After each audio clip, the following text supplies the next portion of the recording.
What up? Welcome to the Universal Report presented by VacationKingdoms.com. This is your ultimate guide to making the most out of your next Universal Orlando visit. I'm your host, Connor Brown, a seasoned travel agent and Orlando local, here to share insider tips and secrets about Universal Orlando. Whether it's your first time stepping through the gates or you're back for more excitement, this podcast is your go-to resource for all things Universal planning, park strategies, reviews, park announcements. We've got you covered. So in the first ever episode of the Universal Report, I basically shared what I'm loving currently about Universal. In this episode, I'll be giving you an overview of the entire Universal Orlando Resort. Theme parks, CityWalk, resort hotels, special annual events. I break it down for you. So if you're planning your first trip to Universal, it will help you get the lay of the land.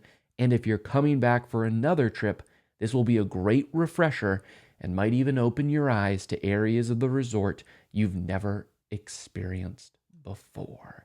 I also think that this is a great episode for people who might be transitioning from becoming just Disney fans to Disney and Universal fans.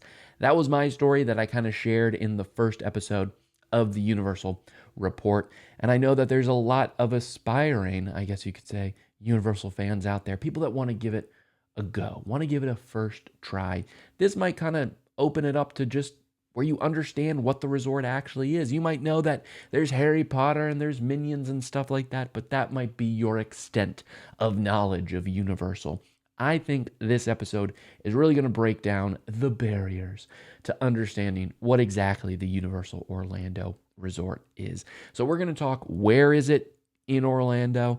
What makes up the Universal Orlando Resort? We'll dive into the theme parks, CityWalk, which is their shopping, dining, and entertainment district. We'll talk about the resort hotels, the special events throughout the year, and then we're also going to talk about some epic additions that will soon be making its way to Universal Orlando Resort. So let's start by saying, where is it? Because Orlando is big, and Orlando, when you think of it, you might think of Disney, you might think of Gatorland, you might think of outlet malls. I don't know what you think when you think of Orlando, but it is expansive. So when you say Orlando in general and Universal Orlando, Disney technically isn't in the Orlando city limits. Universal pretty much is. But Universal Orlando Resort, it's 16 miles from MCO, the Orlando International Airport, and it typically takes you 25 to 30 minutes to get from MCO, the airport, to Universal Orlando. Of course, traffic, depending on time of day, time of year, what day you're traveling in, traffic can, of course, push that one way, maybe even the other. It's to the west of Orlando, of downtown Orlando itself. It's about 10 miles from Disney Springs, and even though it's only 10 miles, that 10 miles can kind of take about 25 to 30 minutes to get there. I say Disney Springs because as I-4 works, I-4 is our major highway in Orlando. It goes kind of north-south, but also east-west at times. The entirety of I-4 connects Daytona Beach on the east to Tampa Bay on the west coast. And as it cuts across Central Florida, Orlando is kind of right in the middle of it. So it's a lot of north and south. Even though it goes east-west, it's north and south in the Orlando area. So the reason I said that it's 10 miles from Disney Springs is when you're driving from Universal to Disney, Disney Springs will actually be the first Disney destination that you get to. So if you're staying at Grand Floridian would be kind of the furthest away from Universal. Animal Kingdom would also be almost equally as far from Universal. So you could add on maybe 10 extra minutes from that 25 minutes, depending upon where you're actually staying on Disney property. So Universal is north of Disney, yet south of downtown Orlando. So it's kind of in the middle of Disney to downtown Orlando, adjacent to the west of MCO. So that's where it is, because a lot of people think, oh, it's right next door. It's not. So if you're planning a dual stay, doing some Disney time, doing some Universal time, you're going to have to factor in travel and things like that. So what makes up the Universal Orlando Resort? What is Universal Orlando? When I say Universal Orlando Resort, what I want you to hear is Walt Disney World, as in the equivalent. Universal Orlando Resort is the entirety of the property, which is made up of several different things. So the entire property comprises 2 theme parks, 1 water theme park. Universal calls it 3 theme parks because it says its theme park, it says its water park is a water theme park. Whatever you want with that. So they call it 3 parks. Really, 2 theme parks, 1 huge water park, 8 resort hotels on property across 4 price categories, a shopping, dining, and entertainment district called CityWalk. Plus, it's also home to water taxis, buses, massive parking garages, and infrastructure to get you to and fro all around the property. Where it can get confusing in naming conventions is Universal Orlando Resort. The word universal is not only in the name of the entire property, but it's also in the name of one of the theme parks in particular. The original theme park that opened here in Orlando, Universal Studios Florida, which it is still called today, that was the first Universal thing that showed up in Central Florida, the Universal Studios Florida Park. So once it added on additional things, it grew out of just being Universal Studios to adding on another theme park, hotel, CityWalk. That's when it blossomed into the Universal Orlando Resort. So when I just say Universal, I just mean the property in general, like I would say Walt Disney World, right? Within it, of course, it's made up of things, but Universal Orlando is the all-encompassing resort property that Universal owns across it. So, the theme parks that make up the Universal Orlando Resort. Let's start with the OG, Universal Studios Florida. That opened on June 7th, 1990. So it's been here for almost 35 years in Central Florida. What it started out as was a working theme park, or a working movie studio that was also a theme park. Out in Hollywood, Universal Studios Hollywood had the tram tour for decades at that point, because this year it's actually celebrating its 60th anniversary, the Universal Studios Hollywood tram tour. And from that in Hollywood, it kind of morphed into a mini theme park. Today, it's a full-blown theme park, albeit a bit small, but it really started as that working movie studio that you could go through on the tram tour.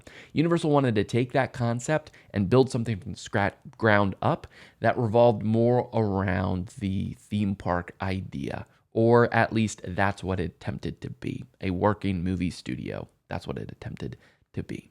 Much like with Hollywood Studios, Disney's MGM Studios, as it was first called, today it's not really a working studio, although plenty of things are still filmed actually at Universal Studios. Some wrestling things, and AEW filmed some things there, if you're a wrestling fan. Jardiance, a commercial for some sort of drug. I don't know what the drug prevents or solves, but it is an annoying commercial. And the Jardiance commercial, where the lady's dancing in the park, that is Universal Studios Florida. So you can thank Universal for that awful, awful commercial. Anyways, that's all to say that sometimes things are still filmed there. But it really wanted to start as this working studio. And at the time when it really opened in its early heyday, it was a full-blown studio. A lot of stuff was filmed there. Probably the most well-known thing was Nickelodeon Studios Florida, that filmed right there in Universal Studios. Seasons of all that, Kenan and Kel, Family Double Dare, Nickelodeon Guts, the Aggro Crag, Figure It Out with Summer Sanders, Slime Time Live, and Legends of the Hidden Temple. Oh yeah, all of those shows at one time or another were actually filmed in Universal Studios Florida on property right there, which is pretty cool. You can still see some hidden relics to those things, but for now, it's really just more of a theme park than anything else. It's much more a celebration of movies, of TV shows, of popular culture that Universal may or may not own, rather than here's how the movies are made. But what you can find here right now, as you walk into the gates, the big gates that you walk through for Universal Studios Florida, the first thing you're going to see, you're going to get hit in the face with Minions Land. Minions Land actually has two attractions. Both are fun. One is Villains Con Minion Blast, which is a shooting style game that moves you on a moving sidewalk. It's a lot of fun.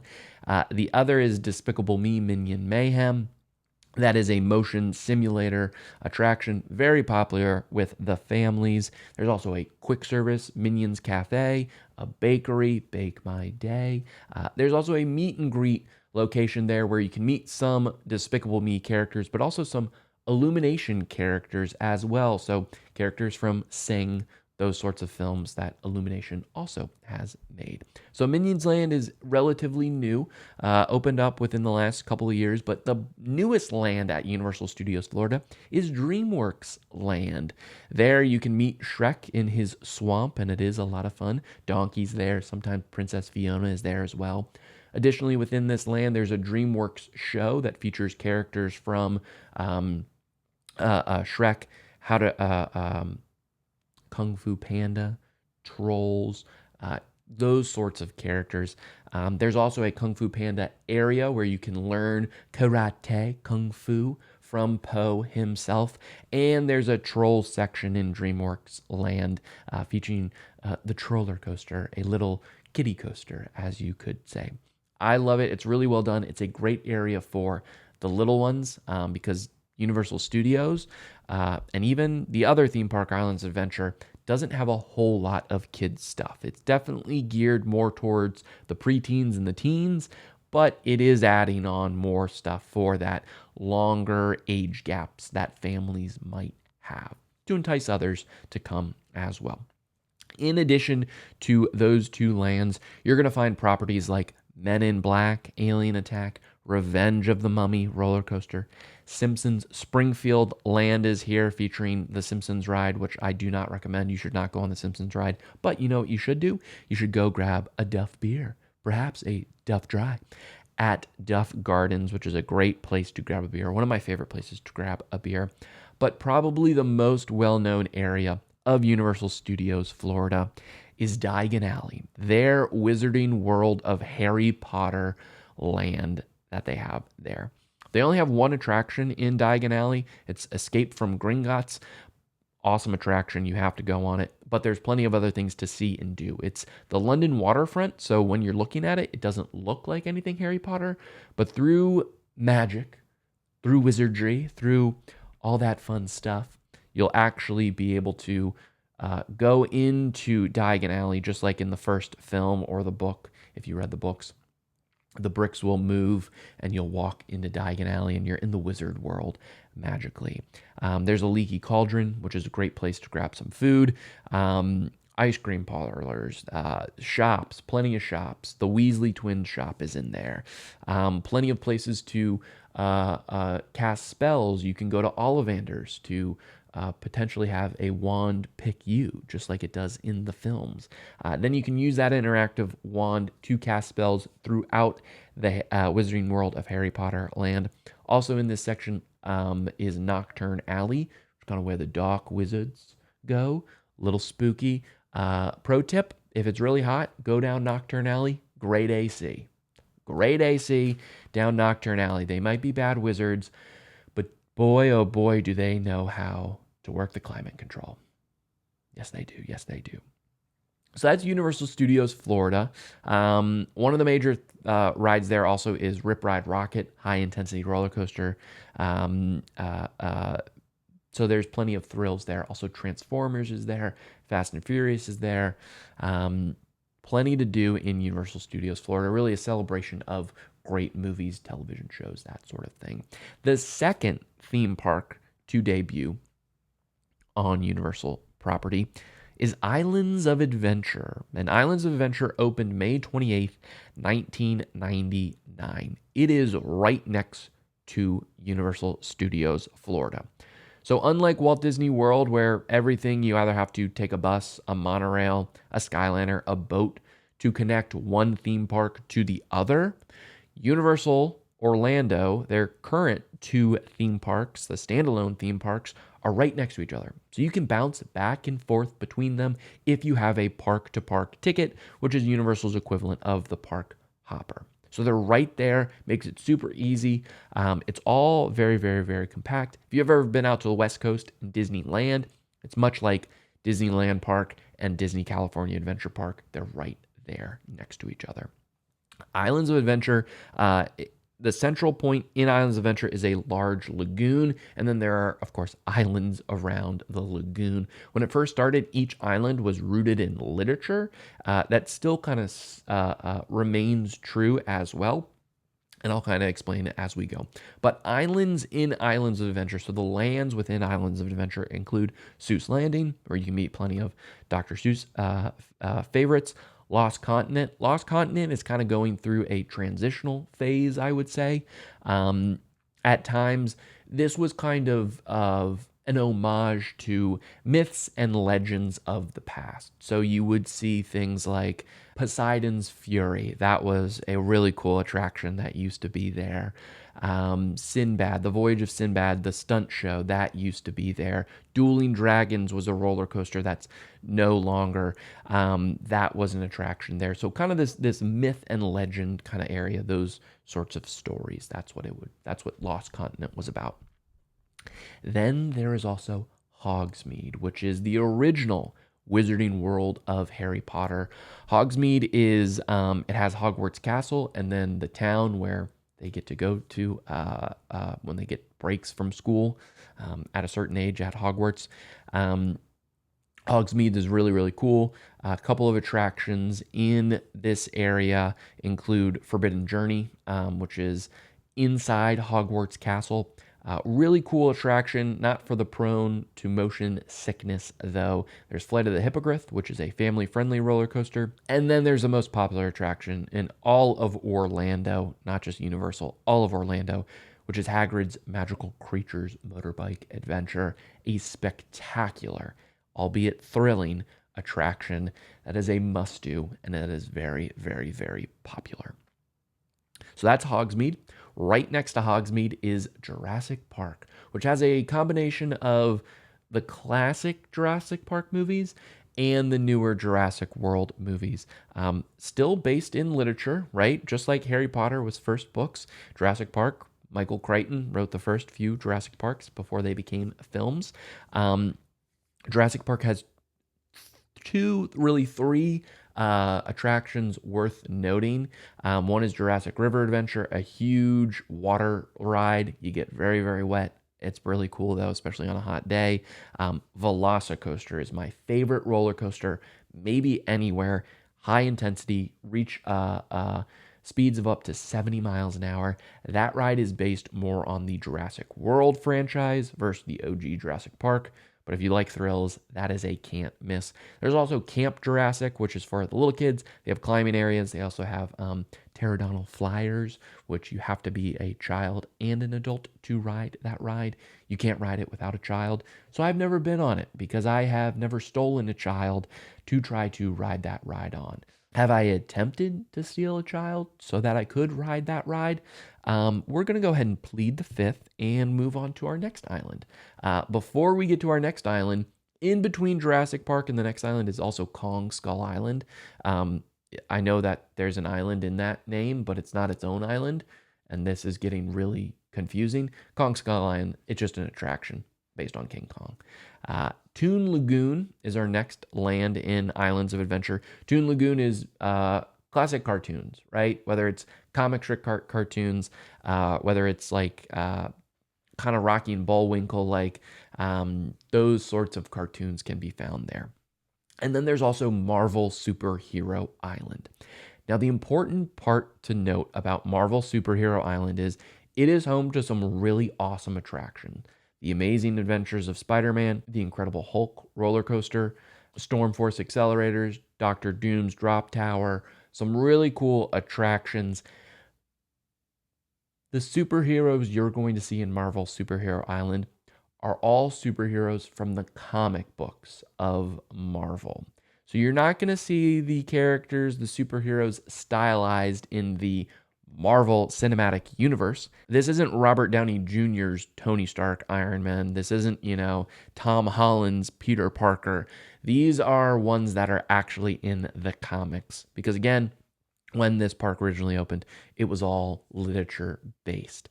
That's also an important point to note because Universal has the Marvel rights, theme park rights east of the Mississippi. They got that before Disney purchased Marvel outright. So that's why you can only see Guardians of the Galaxy at Walt Disney World. That was kind of not involved in the contract, or it was a loophole. That's why they're able to put it there.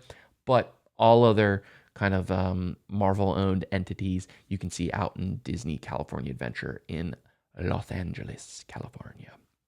But in Islands of Adventure, again, the Marvel superheroes you're going to see, they're stylized in that cartoon comic book style.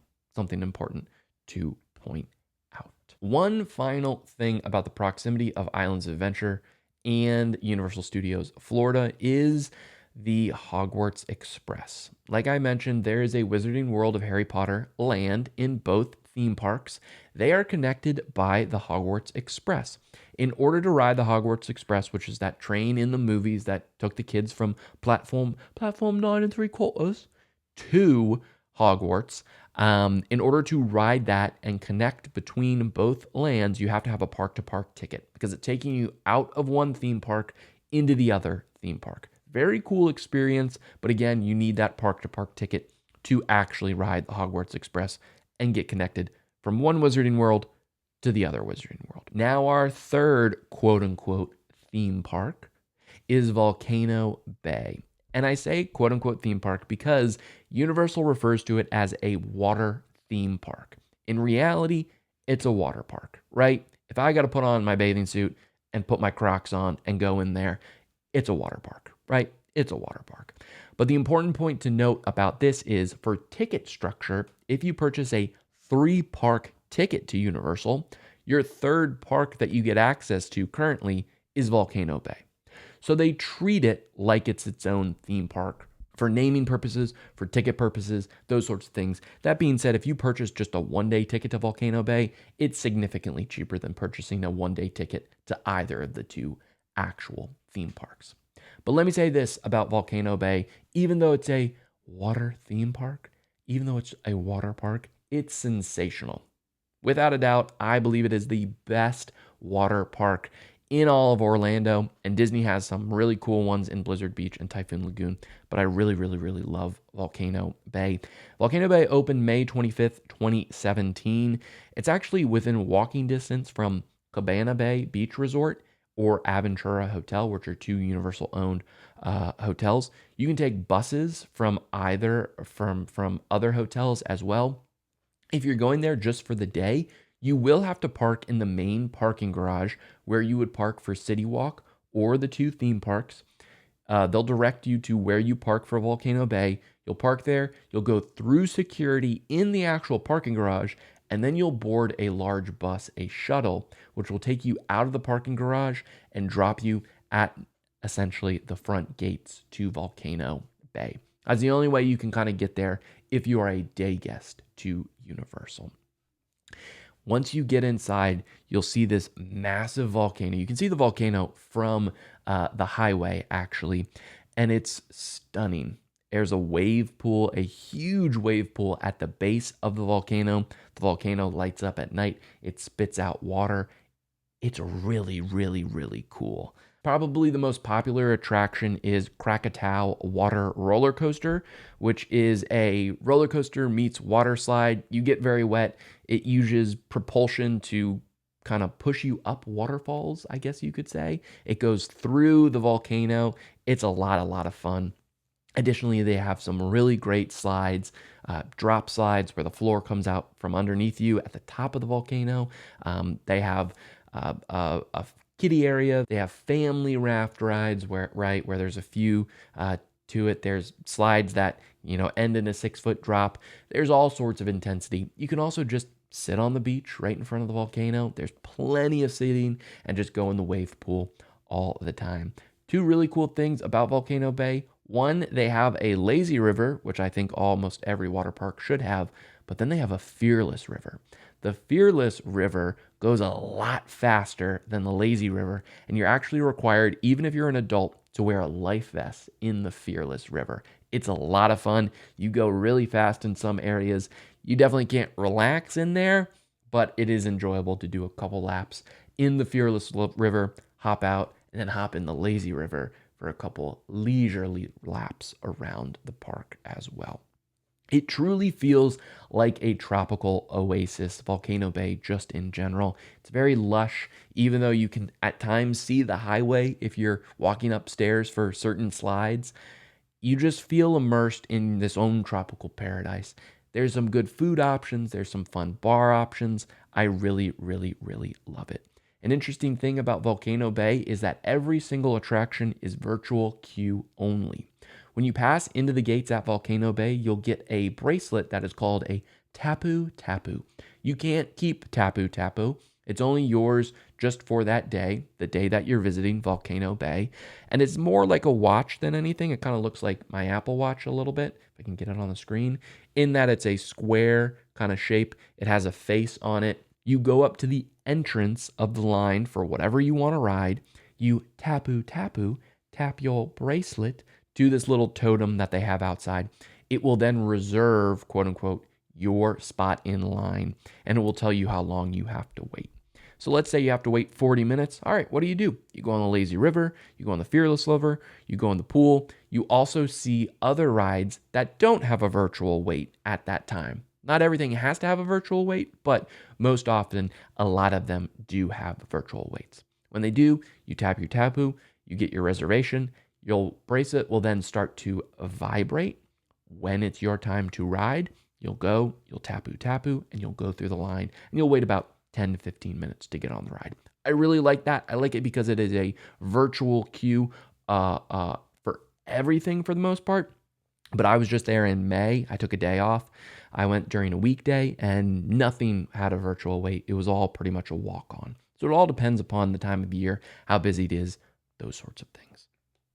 So those are the theme parks: Universal Studios Florida, Islands of Adventure, and the water park Volcano Bay.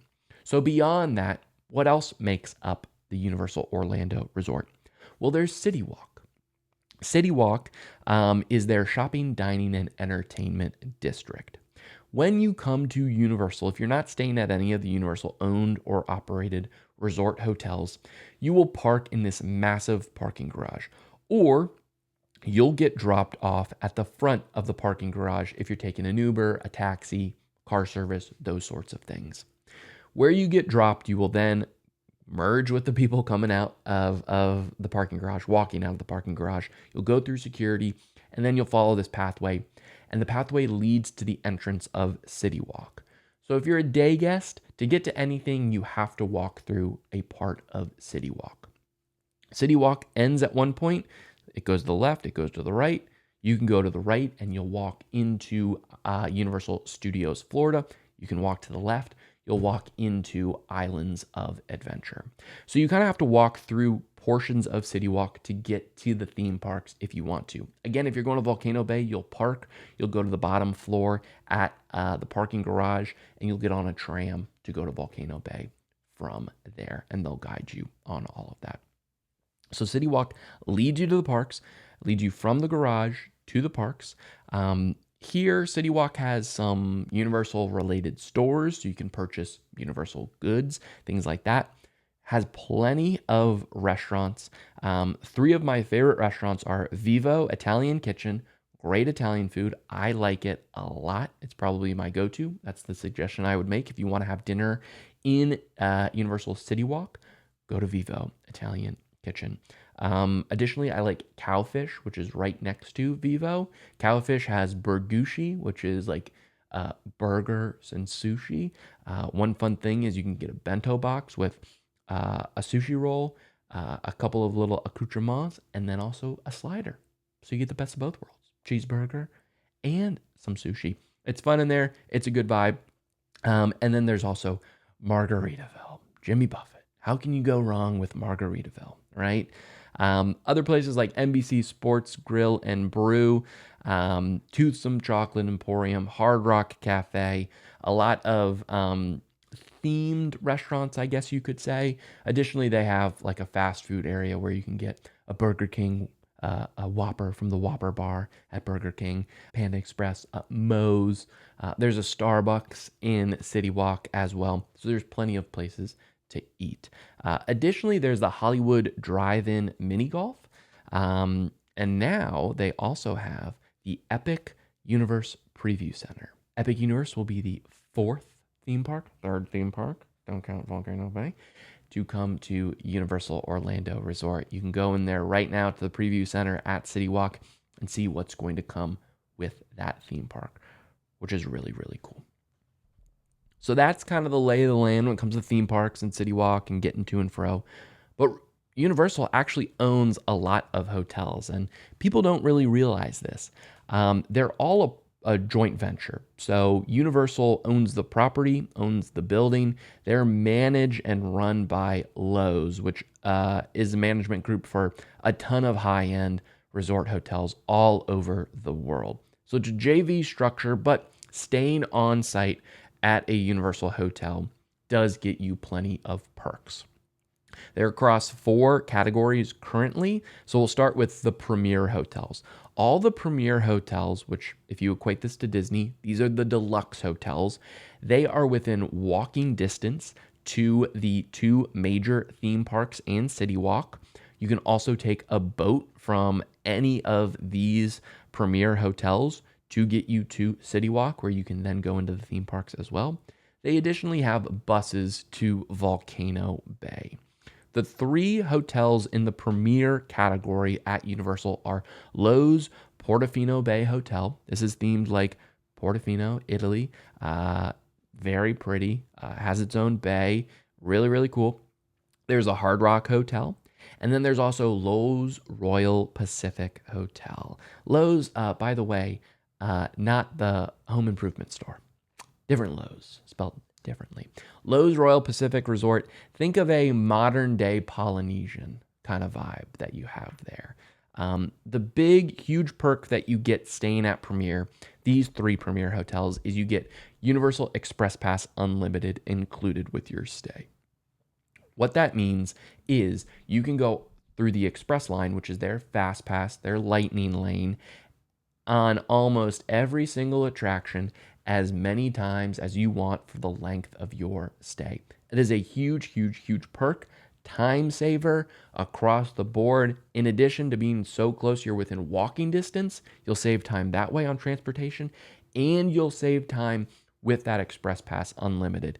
Those Express Passes can be very, very, very expensive. Sometimes they're more expensive per person than a day ticket to the theme park. So they're more expensive than actually getting into the theme park. So they can be very, very, very valuable. Additionally, you also get at any resort hotel owned by Universal, you get into the park early. They fluctuate day by day based on what park you might get into early and for how long. So you check your calendar to make sure you're getting into the right park when you're there. So that's Premier. Right below Premier is Preferred. Preferred, there's only one hotel currently in the Preferred category, and that is Loews Sapphire Falls Resort. This is much more Caribbean themed. It's beautiful. It's really, really, really nice. I got to tour it for the first time back in January on a travel agency familiarization trip. The rooms are really nice, very clean, modern. I really, really like the vibe there. You can walk to the parks, boat to the parks. You can take a bus to Volcano Bay. I love the boat, the water taxis. They're a lot of fun. The main difference between this resort and the Premier resorts, they're pretty comparable when it comes to amenities offered, but the big perk that Universal Express Pass Unlimited is not included in the Prefer category, which Loews Sapphire Falls Resort falls into. Beyond Preferred, you have Prime Value. two hotels in the prime value category. That's Universal Cabana Bay Beach Resort and the Universal Aventura Hotel. Cabana Bay Beach Resort, think of it mid-century modern. Mid-century modern, and that's what you're going to get. Kind of mid-century modern meets Miami. That's where the beach resort comes into play. They have a huge pool area, a lazy river. This hotel is massive. Not only do they have a lot of exterior buildings, meaning your door opens to the outside, to the elements, but they also have two towers there that are interior entrance buildings as well. So it's quite large. Aventura Hotel is one singular interior hotel. It's one tall tower. That has the less amenities, I'd say, of any of the resorts we've talked about so far, but it is affordable in that prime value category. You can technically walk from either of these parks. It is a bit of a hike. You can cross the street and go to Sapphire Falls and take a water taxi from there, but you can take buses everywhere as well. However, these two resorts are directly next to Volcano Bay. So you can walk, you have a dedicated entrance to Volcano Bay. So if you're huge water park people, I might suggest staying at Cabana Bay Beach Resort or Aventura Hotel because it's right there next to Volcano Bay. The final category in the Universal Hotels section is the value category. The value category encompasses one overall resort split into two hotels, if that makes sense. So the overall resort, the one resort in the value category, is Universal's Endless Summer Resort. The Endless Summer Resort is broken into two hubs. There's Surfside Inn and Suites, and then there's Dockside Inn and Suites. They're very, very, very similar, almost identical. It's just they're right next to each other. Both of these options are really great for families because those suites are quite affordable, so you can get, if you have 5-6 people staying, you have more options, whether it's get a suite and a regular room at these hotels than any of the other ones. There's plenty of suites across property, but for a family looking for a value, this is a great, great option. The one difference with the Endless Summer Resort compared to anything else is you can't walk to anything. It's buses to everything. Buses to CityWalk, to the two theme parks, to Volcano Bay. It's actually the furthest away from everything, and everything surrounding it isn't necessarily owned by Universal. That plot of land they own, but you might cross the street, there's like a Walgreens there, there's some random restaurants, those sorts of things. It can be a lot of traffic in that area because it's a lot of tourists coming and going. So just keep that in mind when it comes to the Universal Endless Summer Resort. So there you go. Currently the 4 categories all across Universal property that they have and own. Special events. So Universal is great about their special events. They do something's always going on at Universal, I'll say that. But what's great is some of them are totally included with your day ticket. Some are not. We'll kind of start at the beginning of the year. Mardi Gras. Mardi Gras takes place in February, runs through April. So basically late winter into the springtime. There's concerts that they have there. They're usually on the weekends, and they're bigger named acts. Like there was All American Rejects this year. There was DJ Khaled. There's Queen Latifah, because I guess she still does music. So acts like that, and those are included in your park admission. The one thing I would note, if you are there during a concert and you have no interest in the concert, Universal Studios Florida, which this is where Mardi Gras takes place. It takes place in the Universal Studios Florida theme park. On concert days, it can get very, very, very crowded, especially based on the popularity of the artist. One cool thing, though, is it's kind of in the front of the park where there's this massive stage next to Rip Ride Rockit, the roller coaster. If you have no interest at that, most of the other parts of that park, Universal Studios Florida, are dead during the concerts. You just want to play it right so that you're leaving before the concert ends and you're not necessarily getting in while others are waiting in line to get in for the concert as well. Again, totally included with your park admission, so you can take advantage of it if you want to. If not, you can avoid it at all costs. And again, only on the weekends, which is kind of nice. There's a parade that happens nightly as well, usually around 5 o'clock, maybe a little bit later.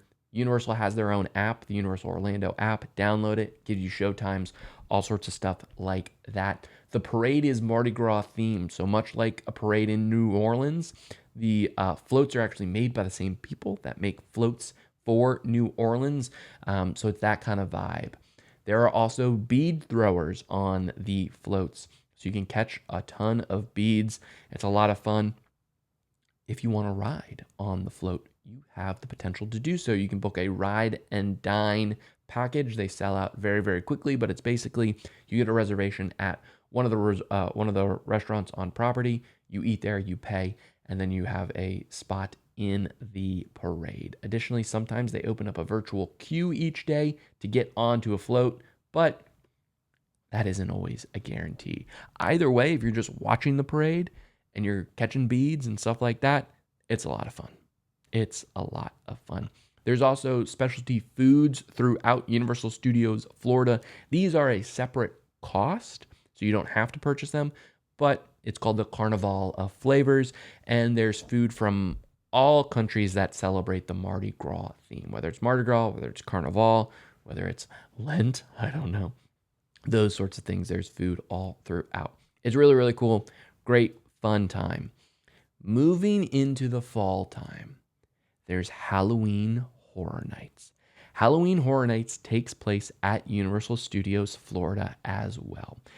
This year, it's running the longest it's ever run. It's running from August to November. Now, it's the last weekend in August, and it's the first weekend in November. So the vast majority is September and October. It runs on select nights. Mainly, it's Wednesday nights through Sunday nights. It's off Monday and Tuesday nights. So each night that it runs at Universal Studios Florida, the park will close quite early. It closes at about 5 o'clock for the Halloween Horror Nights event to start at about 7 o'clock.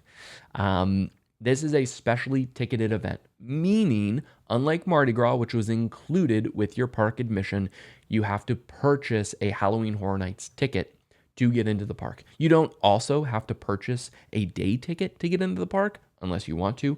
It is a separately ticketed event. It's awesome. It's incredible. Probably the best Halloween experience you can go to, especially in Florida, maybe anywhere. There's 10 houses. There's 5 scare zones, which are just you walk in and it's open, so it's out in the elements. There's shows that they have. There's specialty food. It's a whole vibe. I'm going to be doing a lot of content around Halloween Horror Nights because it's coming up just in a few weeks. They sell frequent fear passes, which let you go for multiple days if you want. I'll be purchasing mine here shortly. I love going back and kind of seeing how the houses evolve. Mainly how they do it is, the houses can encompass intellectual properties. They can be new things that Universal just thinks up. It's just really, really, really fun. And again, stay tuned for more in-depth coverage and content when it comes to Halloween Horror Nights. And then closing out the year is Holidays at Universal. This typically runs from November all the way through December, basically a little past New Year's, right? Pretty much all of this is included with your park admission, and it's spread out across both Universal Studios Florida and Islands of Adventure. One big thing that they have in Universal Studios Florida is Universal's Holiday Parade featuring Macy's. Again, this parade takes place kind of at nighttime, usually after 5 o'clock. Think of the Macy's Thanksgiving Day Parade with all of those floats and then those massive balloons. That's what you're going to see during this parade as well. Big balloons, floats, all Christmas holiday themed. Really well done. Over at Islands of Adventure in Seuss Landing, there are 2 things that people go crazy for. There's the Grinchmas Hula Day Spectacular, which is a specialty show that's shown a number of times throughout the day. It is a fantastic, fantastic show. Singing, dancing, the Grinch, Max, the dog, makes an appearance and everyone goes crazy for him. It's really, really well done. If you're there during the holidays, make that show a priority. Also, in Islands of Adventure in Seuss Landing, you can meet the Grinch. So you can see him perform in the Grinchmas Hula Day Spectacular, and you can also potentially meet the Grinch. Now be warned, they've had virtual queues in the past. Last year it was first come, first serve. It was hours long waits to meet the Grinch. He really interacts with you. He gives you guff. It's not for people who don't like interacting with other people, I guess. He's really, really, really cool. So plan accordingly for the Grinch. And then there's decorations everywhere, including they decorate both Wizarding Worlds of Harry Potter in both theme parks, which is really, really, really cool. I love the holidays at Universal. Great vibe, a lot of fun, included events and activities. Of course, all of the resort hotels are also themed to Christmas and the holidays. That's Universal Orlando Resort as we know it today. But in just a year's time, hereabouts, there's going to be a huge new addition to the Universal Orlando Resort. And it's going to be beyond just one theme park. It's theme park, it's hotels, it's other potential further down the road things that could come. That is Epic Universe, which will be opening in 2025. Epic Universe will be Universal's newest theme park.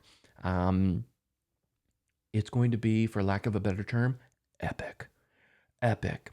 So the lands in Epic Universe include Celestial Park, which is kind of the entrance area. There's going to be some roller coasters. There's going to be some gardens. There's going to be some restaurants in there.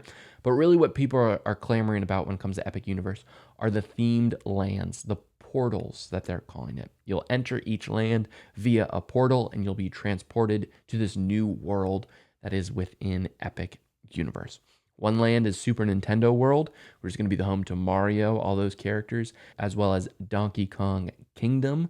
Some really cool attractions in there. I got to go to the smaller version of Super Nintendo World out at Universal Studios Hollywood back in February. I liked that version. This version is going to be even bigger and more grand and has that Donkey Kong component that the Hollywood version does not. There's also going to be How to Train Your Dragon Isle of Berk. I've only seen the How to Train Your Dragon films maybe like once or twice, but from everything that we've seen when it comes to attractions and shows and stuff, this land looks really, really cool. I think it's going to be the sleeper land for a lot of people. Now, these final two lands are probably going to be the most popular. One is Dark Universe. Dark Universe is going to be home to the classic Universal monsters. Think Frankenstein's monster, Bride of Frankenstein, Dracula, the Wolfman, the Mummy, the Invisible Man, those types of monsters you will see in Dark Universe. And then we're getting another Wizarding World of Harry Potter. This one is called Wizarding World of Harry Potter Ministry of Magic. You're going to enter like 1920s Paris, where the films Fantastic Beasts and Where to Find Them take place. But then through the power of the Flu Network, you're actually going to get transported back to London into the Ministry of Magic, where you'll see a showdown with Dolores Umbridge, who is on trial for her crimes committed. And you're going to experience everything that the Ministry of Magic is all about back in London. There's also going to be a show, shopping, dining, all sorts of stuff like that. This is going to be huge. This is going to be massive. A brand new theme park with brand new attractions. I can't wait. But that's not the only thing that's coming for Epic Universe. They're also opening up 3 new hotels within the Epic Universe confines or thereabouts. Stella Nova, which will be opening in January of 2025, and Terra Luna, which will be opening in February of 2025, are 2 new resorts in the preferred category. Again, preferred category is one step below premier, premier being the deluxe top tier category. So this is going in the preferred category, which is that secondary category. These look really, really cool, themed to space and that sort of style, celestial beings, if you will. Now these are opening, one in January, one in February. Do not expect the theme park to open thereabouts because these two are opening in January and February. Now, the theme park I think will open later in the summer, maybe even in the fall or winter of 2025. We haven't gotten a specific date just yet, but they are opening these two hotels first. Additionally, there's a third hotel, the Universal Helios Grand Hotel, which is going to be a premier hotel, again, top tier deluxe hotel. It is actually going to be inside of Epic Universe, the theme park. So you'll enter from the outside. People staying at the Helios will have their own dedicated entrance to this new theme park, which is very, very cool. We've seen this in California Adventure out in Disneyland has their own entrance. The Disneyland Hotel in Paris, a couple other theme parks around the world have this component. This is the first one in Florida that is like this, that has their own in-park entrance, and the park is actually within the confines. So that's going to be very, very, very cool. Whoo, baby. As you can see, there's so much to do, so much to see when it comes to the Universal Orlando Resort. When it comes to Epic Universe, I'm going to be breaking it down even further. We know the attractions, the shows, the experiences that are going to be within each land. So in a future episode, I'm going to break down all those announcements and share my thoughts and opinions on what I'm most excited about. But also, I'm going to be doing dedicated episodes to deep dives into the parks, into the hotels, into the events. Like I said, Halloween Horror Nights guide coming soon. So stay tuned for all of that. This was just like a taste, a little sample of what Universal Orlando Resort is. I do hope it was a good overview, and you now understand that it's not just Harry Potter. It's 3 theme parks, it's shopping and dining district, it's 8 hotels currently, water taxis, so much going on, huge infrastructure, and much, much more to come when it comes to Epic Universe. There you go. There you go. Your overview of the Universal Orlando Resort. So much fun. Listen, if you've enjoyed today's episode and you're on YouTube, hi YouTube, I'm waving to you. Please be sure to hit the like button, leave a comment letting me know that you enjoyed it, and subscribe to the channel. And please be sure to follow our handle at Vacation Kingdoms across all the social medias. For those peeps listening on Apple, please be sure to subscribe and rate and review the show on there, and I'll be sure to read future reviews on the show as well. If you listen on Spotify, give us a 5-star review if you think we deserve one, and please click the follow button on the show page, as that will not only inform you when we drop a new episode, but will also help others find our show as well. If you do like the show, please be sure to share it with someone you think would enjoy it, or someone who's planning their next Universal Orlando vacation. And if you're ready to book a vacation to Universal Orlando Resort, I would love to help you with that. As the Director of Agent Development and a travel advisor with Keys to the Castle Travel, I'll help you find the best deals, answer any questions you have. And the best part about this is, not only will I be an advocate for you, someone you can turn to advice, but me helping you with the booking of your trip is absolutely free. It doesn't cost you a dime. You get my knowledge and expertise. Reach out to me, Connor, CONOR, at vacationkingdoms.com, and I can help you book a trip. And if there is ever anything else I could ever do to help you, I am more than happy to try and do so. Send me an email. I'd love to hear from you. That will do it for this episode of the Universal Report. I've been Connor Brown, and until next time, keep LTD living the dream, and I'll see ya real soon.